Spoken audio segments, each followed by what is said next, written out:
जिंदाबाद जिंदाबाद। आखिर स्टेज पे खड़े होकर समर सिंह ने डिम्पल सिंह को क्यों कहा भाभी जिंदाबाद। मैं आपको कुछ डिटेल में वीडियो दिखाने वाली हूँ। उससे पहले यही कहूँगी वीडियो को लाइक और चैनल को सब्सक्राइब करना बिल्कुल ना भूलें। जी हाँ, आपको बता दूँ कि डिम्पल सिंह पवन सिंह गोरखपुर के एक होली प्रोग्राम में गए थे और वहाँ पे सभी कलाकार थे।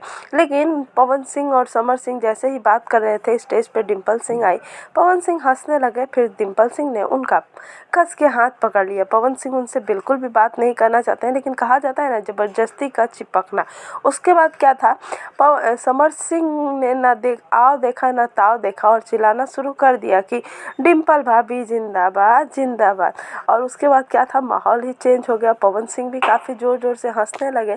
तो जिस तरीके से कल होली का माहौल बना था, काफ़ी दुश्मन दोस्त बन गए पवन सिंह के। उस होली समारोह में समर सिंह, अंकुश राजा, डिम्पल सिंह, श्वेता बहरा, नीलम गिरी जी, क्वीन सालनी सभी लोग मौजूद थे और काफ़ी बड़ा शो हुआ है। जल्द ही उसे टीवी पे भी दिखाया जाएगा। तो बस आप लोग इंतज़ार करें भोजपुरी के इस महा मिलन होली मिलन में का।